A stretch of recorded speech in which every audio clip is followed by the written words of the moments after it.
S. ಗೊಂಬೆ ಮನೆಯಲ್ಲಿ ತುಂಬಾ ವಿಶೇಷವಾದ ಗೊಂಬೆಗಳನ್ನ ನೀವು ನೋಡ್ಬೋದು. ಆ ಗೊಂಬೆಗಳನ್ನ ಮಾತಾಡ್ಸೋಣ ಬನ್ನಿ.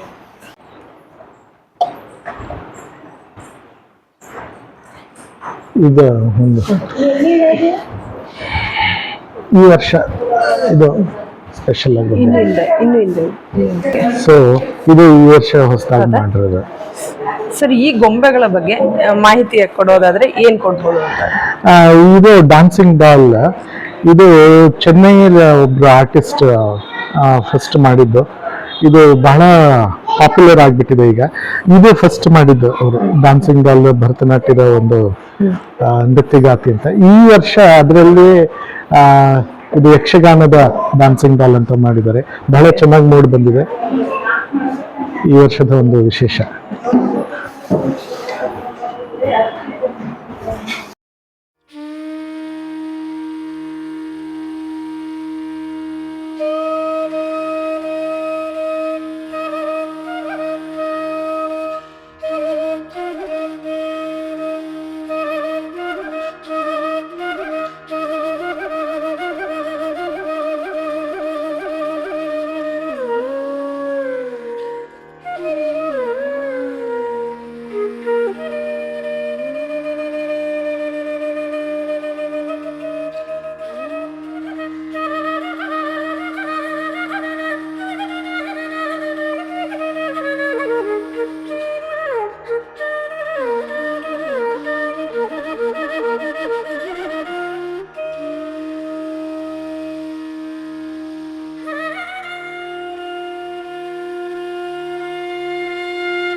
ವಿಶ್ವವಿಖ್ಯಾತ ನಾಡ ಹಬ್ಬ ದಸರಾ ಮಹೋತ್ಸವ ಸಂಭ್ರಮ ಕಳೆಗಟ್ಟಿರುವಂಥದ್ದು.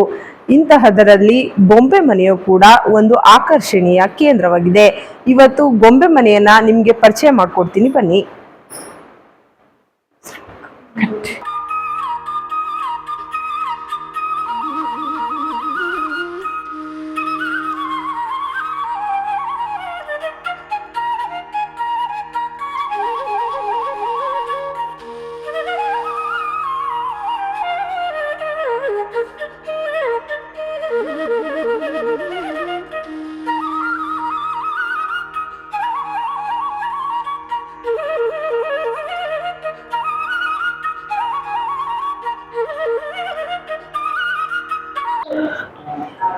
ಗೊಂಬೆ ಮನೆಯಲ್ಲಿ ನಿರ್ಮಾಣವಾಗಿರುವಂತಹ ವಿಶೇಷ ಅಂಕಣದ ಬಗ್ಗೆ ರಘು ಅವರು ನಮಗೆ ಮಾಹಿತಿ ನೀಡಲಿದ್ದಾರೆ.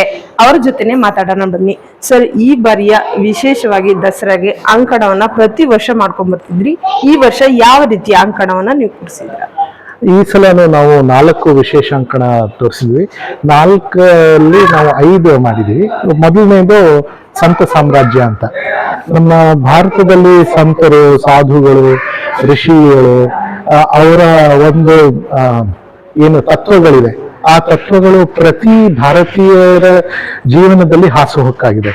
ಅದು ಧಾರ್ಮಿಕವಾಗಿರ್ಲಿ, ಸಾಮಾಜಿಕವಾಗಿರ್ಲಿ, ಅಥವಾ ಮ್ಯೂಸಿಕಲ್, ಸಂಗೀತದ, ಅಥವಾ ಯಾವುದೇ ಒಂದು ನಮ್ಮ ಜೀವನದ ಒಂದು ಭಾಗದಲ್ಲಾದ್ರೂ ಅವರ ಒಂದು ತತ್ವಗಳು ನಮ್ಮನ್ನ ಯಾವಾಗ್ಲೂ ಆಗ್ತಾನೆ ಇರುತ್ತೆ. ಮತ್ತೆ ಅದರ ಒಂದು ದಾರಿಯಲ್ಲಿ ನಾವು ನಡ್ಕೊಂಡು ಹೋಗ್ತೀವಿ. ಸೊ ಆದ್ರಿಂದ ನಮ್ಮ ಭಾರತ ಸಂತರ ಒಂದು ಸಾಮ್ರಾಜ್ಯ.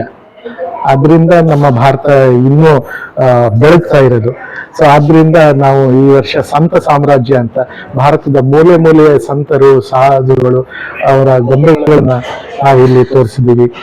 ರಾಮಾನುಜಾಚಾರ್ಯರು, ಮಧ್ವಾಚಾರ್ಯರು, ಆದಿಶಂಕರರು, ಮನವಾಳ ಮಾಮುನಿಗಳು, ಸಂತ ಜ್ಞಾನೇಶ್ವರ್, ವಿವೇಕಾನಂದ, ರಾಮಕೃಷ್ಣ ಪರಮಹಂಸ, ಹಾಗೆ ಎಲ್ಲ ರೀತಿಯ ಸಾಧು ಸಂತರು, ನಮ್ಮ ಕನಕದಾಸರು, ಪುರಂದರದಾಸರು, ನಾಮದೇವ್, ಭಕ್ತ ನಾಮದೇವ್, ಹೀಗೆ ಎಲ್ಲ ರೀತಿಯ ಆಳ್ವಾರರು, ನಯನಾರ್ಗಳು, ಸಪ್ತಋಷಿಗಳು ಎಲ್ಲರನ್ನು ಈ ಒಂದು ಅಂಕಣದಲ್ಲಿ ನೋಡಬಹುದು. ಇದು ನಮ್ಮ ಭಾರತೀಯ ಸಂಸ್ಕೃತಿಯ ಮೂಲಬೇರು ಅಂತ ಹೇಳ್ಬೋದು. ಈ ಚಿಂತನೆ ಅದು ನಾವು ಆಡ್ ಮಾಡ್ತಾ ಇದೀವಿ. ಹೊಸ ಹೊಸ ಗೊಂಬೆಗಳು ಈ ತರ ಬಂದಾಗ ನಾವು ಆಡ್ ಮಾಡ್ತಾ ಇದೀವಿ. ಒಂದು 200 ಗೊಂಬೆಗಳಿರ್ಬೋದು ಏನೋ ಇಲ್ಲಿ. ಎಲ್ಲಿಂದ ತರಿಸಿರೋದು ಸರ್? ಇದು ಎಲ್ಲ ಕಡೆಯಿಂದ ಬಂದಿದೆ. ಈಗ ಸಂತ ಜ್ಞಾನದೇವ್ ಮತ್ತೆ ತುಕಾರಾಮ್ ಅದೆಲ್ಲ ಕೊಲ್ಹಾಪುರಿಂದ ಬಂದಿದೆ. ಇದೊಂದು ಬಹಳ ವಿಶೇಷವಾಗಿರುವಂತ ಸಂತ ಸೂರ್ಯದಾಸ್ ಮತ್ತು ಕೃಷ್ಣ ಅವರ ಮುಖದಲ್ಲಿರುವ ಆ ಭಾವ ನೋಡಿ. ಅವ್ರು ಹಾಡ್ತಾ ಇದ್ರೆ, ಅವರು ಕುರುಡ ಸಂಗೀತಗಾರರು, ಅವರಲ್ಲಿರುವ ಮುಖಭಾವ ಅದನ್ನ ನೋಡ್ಲಿಕ್ಕೆ ಅಂತ ಕೃಷ್ಣನೇ ಬಂದಿದ್ದಾನೆ. ಅದು ಮತ್ತೆ ಚೈತನ್ಯ ಮಹಾಪ್ರಭುಗಳು, ಇದು ವೆಸ್ಟ್ ಬೆಂಗಾಲಿನ ಗೊಂಬೆ. ಆಮೇಲೆ ನಾವು ಕರ್ನಾಟಕ ಸಂಗೀತ ತ್ರಿಮೂರ್ತಿಗಳು ಅಂತ ಕನಕದಾಸ, ಪುರಂದರದಾಸ ಮತ್ತೆ ನಾರದರನ್ನ ಮಾಡಿಸಿದೀವಿ ಮಣ್ಣಲ್ಲಿ. ಇದು ತಮಿಳುನಾಡಲ್ಲಿ ಮಾಡಿರುವಂತಹ ಗೊಂಬೆ. ಮತ್ತೆ ಪಾಂಡಿಚೇರಿ ಕಾಗದದ ರಚನಾ ಪೇಪರ್ ಮೆಶ್ ಗೊಂಬೆಗಳು, ಹೀಗೆ ವೈವಿಧ್ಯಮಯವಾದ ಮತ್ತೆ ಬೇರೆ ಬೇರೆ ಕಡೆಯಿಂದ ಮಾಡಿಸಿರುವಂತಹ ಗೊಂಬೆಗಳು ಎಲ್ಲ ಇಲ್ಲಿ ನೋಡಬಹುದು. 2ನೇ ಅಂಕಣದಲ್ಲಿ ಹೋದ ವರ್ಷ ನಮ್ಮ ರಾಜ್ಯಕ್ಕೆ ಕರ್ನಾಟಕ ಅಂತ ಹೆಸರಾಗಿ 50 ವರ್ಷ. ಸೊ ಕರ್ನಾಟಕ ಸುವರ್ಣ ಸಿಂಗಾರ ಅಂತ ಒಂದು ತುಂಬಾ ವಿಶೇಷವಾದ ಒಂದು ಅಂಕಣ ತಯಾರಿಸಿದ್ದೀವಿ. ಭುವನೇಶ್ವರಿಯ ಒಂದು ಗೊಂಬೆ, ಮತ್ತೆ ಎದುರುಗಡೆ ನಮ್ಮ ಮೈಸೂರಿನ 4 ಒಡೆಯರ್ ಮಹಾರಾಜರು, ಮತ್ತೆ 8 ಜ್ಞಾನಪೀಠ ಪ್ರಶಸ್ತಿ ವಿಜೇತರ ಭಾವಶಿಲ್ಪಗಳು, ಮತ್ತೆ ಇಲ್ಲಿ 8 ಮೈಸೂರು ಚಿತ್ರಶೈಲಿ ಮತ್ತೆ ಬೇರೆ ಚಿತ್ರಶೈಲಿಗಳಲ್ಲಿ ಭುವನೇಶ್ವರಿಯ ಒಂದು ಚಿತ್ರಣವನ್ನ ಮಾಡಿದೀವಿ. ಅದರಲ್ಲೂ ವಿಶೇಷವಾಗಿ ಇಲ್ಲಿ ಮೈಸೂರು ಒಡೆಯರು ಅವರ ರತ್ನ ಸಿಂಹಾಸನದ ಮೇಲೆ ದೇವಿಯನ್ನ ಕೂರಿಸಿ 8 ಒಡೆಯರ್ ಮಹಾರಾಜರು ಅವಳ ಆರಾಧನೆ ಮಾಡ್ತಿರೋ ಹಾಗೆ. ಅದರ ಪಕ್ಕದಲ್ಲಿ ಮೈಸೂರು ಕನ್ನಡ ಭುವನೇಶ್ವರಿಗೆ ಕನ್ನಡದ ರಾಜರು 6 ರಾಜರು, ಮೊದಲಿಗೆ ಕೃಷ್ಣದೇವರಾಯ, ನಂತರ ಇಮ್ಮಡಿ ಪುಲಿಕೇಶಿ ಮತ್ತೆ ನೃಪತುಂಗ, ಮದಕರಿ ನಾಯಕ, ಆದಿಲ್ ಶಾ ದ ಸೆಕೆಂಡ್ ಮತ್ತೆ ವಿಷ್ಣುವರ್ಧನ ಅವರು ಚಿನ್ನದ ನಾಣ್ಯಗಳನ್ನ ಟಂಕಿಸಿದ್ದಾರೆ. ಅವರು ಚಿನ್ನದ ನಾಣ್ಯ ಟಂಕಿಸಿರೋದು ಅವರೇ ದೇವಿಯ ಮೇಲೆ ಕನಕಾಭಿಷೇಕ ಮಾಡ್ತಿರೋ ಹಾಗೆ ನಾವು ಮನೀಶ್ ವರ್ಮಾ ಅಂತ ಆರ್ಟಿಸ್ಟ್ ಮಾಡಿರೋದು. ನಂತರ ರಾಮಕೃಷ್ಣ ಅವರು ಭುವನೇಶ್ವರಿ ಆಕಾಶದಿಂದ ಕನ್ನಡ ನಾಡಿಗೆ ಇಳಿದು ಬರೋ ರೀತಿ ಮೈಸೂರು ಶೈಲಿಯಲ್ಲಿ ಮಾಡಿದ್ದಾರೆ. ಕಮಲ್ ಅಹಮದ್ ಅವರು ಭಾರತ ಜನನಿಯ ತನುಜಾತೆ ಅಂತ ಭಾರತ ಮಾತೆಯ ಮಡಿಲಲ್ಲಿ ಕೂತಿರುವ ಕನ್ನಡ ಮಾತೆಯನ್ನ ತೋರಿಸಿದ್ದಾರೆ. ಮತ್ತೆ ಹಳೆಯ ಕವಿಗಳ ಒಂದು ದೃಶ್ಯ, ಮತ್ತೆ 8 ಜ್ಞಾನಪೀಠ ಪ್ರಶಸ್ತಿ ವಿಜೇತರು ಮತ್ತೆ ಭುವನೇಶ್ವರಿಯ ಒಂದು ಚಿತ್ರವನ್ನ ಸಂಡೂರಿನ ಕೆವಿ ಕಾಳಿ ಅವರು ಮಾಡಿದ್ದಾರೆ. ಇದು ಒಂದು ವಿಶೇಷ ಅಂಕಣ, ನಮ್ಗೆ ಬಹಳ ಇಷ್ಟ ಮತ್ತೆ ತೃಪ್ತಿ ಕೊಟ್ಟಂತಹ ಒಂದು ಅಂಕಣ ಈ ವರ್ಷದ ಬೊಂಬೆ ಮನೆಯಲ್ಲಿ. ಚಿತ್ರಮೃಗ ಅಂತ ನಮ್ಮ ಎಲ್ಲ ವರ್ಲ್ಡ್ ಓವರ್ ಕೂಡ ಅವರ ವರ್ಲ್ಡ್ ಮೈಥಾಲಜಿನಲ್ಲಿ ಈ ಫ್ಯಾಂಟಾಸ್ಟಿಕ್ ಕ್ರಿಯೇಚರ್ಸ್ ಅಂತ ವಿಚಿತ್ರ ಮೃಗಗಳನ್ನ ನಾವು ನೋಡಬಹುದು. ಅದರ ಜೊತೆ ಭಾರತೀಯ ಪುರಾಣಗಳಲ್ಲಿ ಕೂಡ ಈ ಕಾಲ್ಪನಿಕ ಮೃಗಗಳನ್ನ ನಾವು ನೋಡ್ತೀವಿ.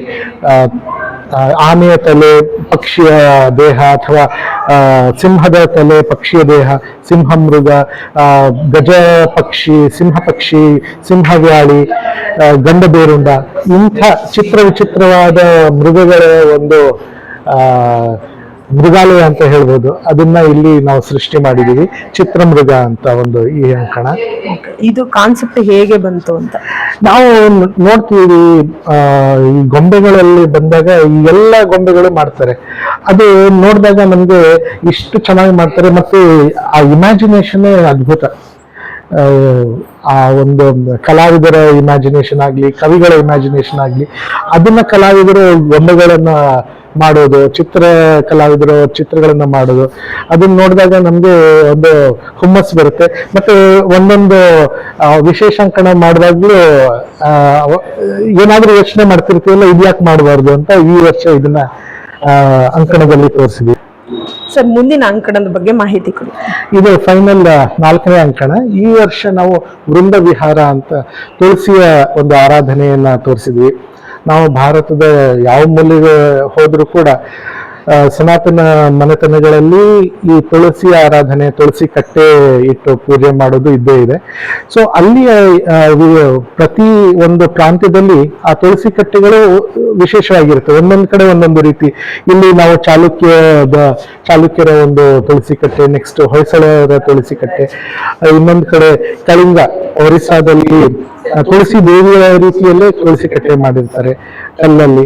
ಅದರ ನಂತರ ನಾವು ತೋರಿಸಿರೋದು ನಮ್ಮ ದಕ್ಷಿಣ ಕನ್ನಡದಲ್ಲಿ ರುಂಗನದ ಕಟ್ಟೆ ಅಂತ ಹೇಳ್ತಾರೆ, ಅದನ್ನ ತೋರಿಸಿದ್ವಿ. ಸೊ ಈ ನಾವು ಬೇರೆ ಬೇರೆ ಕಡೆ ಹೋದಾಗ ಅದು ನೋಡಿದಾಗ ಖುಷಿ ಆಗ್ತಿರ್ತೀವಿ. ಸೊ ಅಲ್ಲಿಂದ ತಗೊಂಡ್ಬಂದು ನಾವು ಈ ಒಂದು ಅಂಕಣ, ಅದರ ಜೊತೆ ತುಳಸಿಯ ಕಥೆಗಳು, ತುಳಸಿಯ ಆರಾಧನೆಗೆ ಏನೇನ್ ಬೇರೆ ಬೇರೆ ಮಾಡ್ತಾರೆ, ಉತ್ಥಾನ ದ್ವಾದಶಿಗೆ ಬೇರೆ ಬೇರೆ ಒಂದು ಆರಾಧನೆಗಳಿರುತ್ತೆ. ತುಳಸಿ ಕಟ್ಟೆಯ ಸುತ್ತ ಕೋಲಾಟ ಆಡೋದು ಇರಬಹುದು, ಅಥವಾ ತುಳಸಿಯ ಒಂದು ಕಥೆಯಲ್ಲಿ ಬರುವ ಶ್ರೀಕೃಷ್ಣ ತುಲಾಭಾರ, ಅದರ ಕಥೆ, ಅದರ ಗೊಂಬೆಗಳು, ಮತ್ತೆ ಅದರದೇ ಪೇಂಟಿಂಗ್ಸ್ ಕೂಡ ನಾವು ಮಾಡಿಸಿದ್ವಿ, ಮೈಸೂರು ಶೈಲಿಯ ಚಿತ್ರಗಳನ್ನ ಮಾಡಿಸಿದೀವಿ. ಸೊ ಎಲ್ಲವನ್ನು ಕೂಡಿಸಿ ನಾವು ಈ ಒಂದು ವೃಂದ ವಿಹಾರ ಅಂತ ವಿಶೇಷಾಂಕಗಳನ್ನ ಮಾಡಿದ್ವಿ. ಓಕೆ, ನಿಮ್ಮ ಗೊಂಬೆ ಮನೆಗೆ ಮಹಾರಾಜರು ಕೂಡ ಭೇಟಿ ಮಾಡಿದ್ರು ಅಂತ ಹೇಳಿದ್ರೆ ಅದ್ರ ಬಗ್ಗೆ ಹೇಳಿ. ನಾವು 2019ರಲ್ಲಿ ಜಯಚಾಮರಾಜ ಒಡೆಯರ್ ಅವರ ಜನ್ಮ ಶತಾಬ್ದಿಯ ಒಂದು ಸಂದರ್ಭದಲ್ಲಿ ಒಂದು ವಿಶೇಷಾಂಕಣ ಮಾಡಿದ್ವಿ. ಅದರ ಹೆಸರು ಚಿತ್ರಭಾನಂದ ಶತಕ ಅಂತ. ಅದರಲ್ಲಿ ಮೈಸೂರು ಶೈಲಿಯ ಚಿತ್ರಗಳ ಜೊತೆಗೆ ಗೊಂಬೆಗಳನ್ನ ವಿಶೇಷವಾಗಿ ಮಾಡಿಸಿದ್ವಿ. ಸೊ ಅದನ್ನ ನೋಡ್ಲಿಕ್ಕೆ ಮೈಸೂರಿನ ಮಹಾರಾಜರಾದ ಯದುವೀರ್ ಕೃಷ್ಣದತ್ತ ಚಾಮರಾಜ ಒಡೆಯರ್ ಅವರು ಬಂದಿದ್ರು, ಬಹಳ ಖುಷಿ ಪಟ್ಟರು. ಅದರಲ್ಲಿ ಅವ್ರೇನಾದ್ರು ತಗೋಬೇಕು ಅಂತ ಮನಸ್ಸು ಮಾಡಿದ್ರು. ಅವರು ಆ ಚಿತ್ರಗಳನ್ನ ತುಂಬಾ ಇಷ್ಟಪಟ್ಟರು, ಮತ್ತು ನಮ್ಗೆ ಹೇಳಿದ್ರು ಅವರ ಒಡೆಯರ್ ವಂಶದ ಎಲ್ಲ ರಾಜರ ಚಿತ್ರಗಳನ್ನು ಮಾಡಿಸ್ಬೇಕು ಅಂತ ಮನಸ್ಸು ಮಾಡಿದ್ರು. ಆ ಯೋಜನೆ ಇನ್ನು ಚಾಲ್ತಿಯಲ್ಲಿದೆ, ಮಾಡಬೇಕು. ಅದು ಯಾವಾಗ ಪ್ರಯತ್ನದಲ್ಲಿದ್ದೀರಾ? ಅದು ಒಂದು 30-35 ಚಿತ್ರಗಳಾಗುತ್ತೆ. ಸೊ ಅದು ಒಂದೊಂದಾಗಿ ಮಾಡಬೇಕು, ಅದು ಶುರು ಆಗಿದೆ. ಆ ಕೆಲಸ ಶುರುವಾಗಿದೆ. ಓಕೆ, ಗೊಂಬೆ ಮನೆ ಡೆವಲಪ್ ಆಗ್ತಾ ಇದೆ, ಜನರಿಗೆ ಏನ್ ಹೇಳಕ್ ಇಷ್ಟಪಡ್ತೀರಾ? ಇಂದಿಗೂ ಆ ಸಂಪ್ರದಾಯ ಮುಂದುವರ್ಸ್ಕೊಂಡು ಹೋಗ್ಬೇಕು ಅಂತ ನಿಮ್ಮ ಕಡೆಯಿಂದ ಹೇಗೆ ಜಾಗೃತಿ ಮೂಡಿಸ್ತಿದ್ದೀರಾ? ಒಂದು ಈ ನಮ್ಮ ಗೊಂಬೆ ಇಡುವ ಗೊಂಬೆ ಹಬ್ಬದ ಸಂಪ್ರದಾಯ ಮೈಸೂರಿಗೆ ಒಂದು ವಿಶೇಷ ಅಂತಾನೆ ಹೇಳ್ಬೋದು. ಬೇರೆ ಬೇರೆ ಕಡೆನೂ ಇದೆ, ಆದ್ರೆ ಮೈಸೂರಿಗೆ ನಮ್ಮ ಮೈಸೂರಿನ ಮಹಾರಾಜರು ಮತ್ತೆ ನವರಾತ್ರಿಯಲ್ಲಿ ಅವರು ಚಿನ್ನದ ಸಿಂಹಾಸನದ ಮೇಲೆ ಕೂತು ಒಡ್ಡೋಲಗ ನಡೆಸೋ ಹಿನ್ನೆಲೆಯಲ್ಲಿ ನೋಡಿದಾಗ ಅದು ಪ್ರತಿ ಮನೆಯಲ್ಲೂ ಗೊಂಬೆ ಇಟ್ಟು ಅದು ಗೊಂಬೆ ಒಡ್ಡೋಲಗ ನಡೆಸೋದ್ರಿಂದ ಅದು ನಮ್ಮ ಮೈಸೂರಿಗರಿಗೆ ಬಹಳ ವಿಶೇಷ. ಸೊ ನಾವು ಮೈಸೂರಿಗರು ಈ ಗೊಂಬೆ ಹಬ್ಬವನ್ನ ಆಚರಿಸೋದು ಈ ಹಿನ್ನೆಲೆಯಿಂದ ತುಂಬಾನೇ ಇಂಪಾರ್ಟೆಂಟ್. ಅದನ್ನ ನಾವು ನಡ್ಸ್ಕೊಂಡು ಬಂದಾಗ ನಾವು ಏನು ಕಥೆಗಳನ್ನ ಹೇಳ್ತೀವಿ, ರಾಮಾಯಣ ಮಹಾಭಾರತದ ಕಥೆಗಳು ಈ ಗೊಂಬೆಗಳ ಮೂಲಕ ಚಿಕ್ಕ ಮಕ್ಕಳಿಗೆ ನಾವು ಹೇಳ್ಕೊಡ್ಬೋದು. ಮತ್ತೆ ಕೇಳಿರ್ತಾರೆ ಆ ಕಥೆಗಳನ್ನ ಮಕ್ಕಳು, ಈ ಗೊಂಬೆಗಳನ್ನ ನೋಡಿದಾಗ ಐಡೆಂಟಿಫೈ ಮಾಡ್ತಾರೆ ಮತ್ತೆ ಖುಷಿ ಪಡ್ತಾರೆ. ಸೊ ಅದು ಒಂದು ನಮ್ಮ ಮುಂದಿನ ಪೀಳಿಗೆಗೆ ನಾವು ಹೇಳ್ಕೊಡೋದು ಈ ಗೊಂಬೆಗಳ ಮೂಲಕ ಬಹಳಷ್ಟಿದೆ. ಮತ್ತೆ ನಾವು ಇನ್ನೊಂದು ಬೇರೆ ಬೇರೆ ಪ್ರಾಂತ್ಯದ ಸಂಸ್ಕೃತಿಯನ್ನ ಗೊಂಬೆಗಳ ಮೂಲಕ ಕಲಿಬಹುದು, ತುಂಬಾನೇ ಇದೆ. ಪರ್ಸನಲ್ ಆಗಿ ನಮ್ಮ ಬೆಳವಣಿಗೆ ಕೂಡ ಈ ಗೊಂಬೆಗಳ ಮೂಲಕ ಆಗುತ್ತೆ. ಆದ್ರಿಂದ ಗೊಂಬೆ ಹಬ್ಬ ಮತ್ತೆ ಈ ಗೊಂಬೆ ಸಂಸ್ಕೃತಿನ ಎಲ್ಲರೂ ಮುಂದುವರಿಸ್ಕೊಂಡು ಹೋಗ್ಲಿ ಅಂತ ನಮ್ಮ ಒಂದು ಆಶಾಭಾವನೆ. ಮತ್ತೆ ಎಲ್ಲರಿಗೂ ಕೇಳಿಕೊಳ್ಳೋದೇ, ಈ ಗೊಂಬೆ ಸಂಸ್ಕೃತಿನ ನಾವು ಮುಂದುವರಿಸ್ಕೊಂಡು ಹೋದಾಗ ಗೊಂಬೆ ಮಾಡುವ ಕಲಾವಿದರಿಗೂ ಕೂಡ ನಾವು ಸಪೋರ್ಟ್ ಮಾಡ್ತೀವಿ. ನಮ್ಮ ಮಣ್ಣಿನ ಸೊಗಡಿನ ಕಲೆ ಕೂಡ ಉಳಿಯುತ್ತೆ. ಓಕೆ, ಇಷ್ಟೊತ್ತು ನಮ್ಮ ಜೊತೆ ಇದ್ದಿದ್ದಕ್ಕೆ ಧನ್ಯವಾದಗಳು.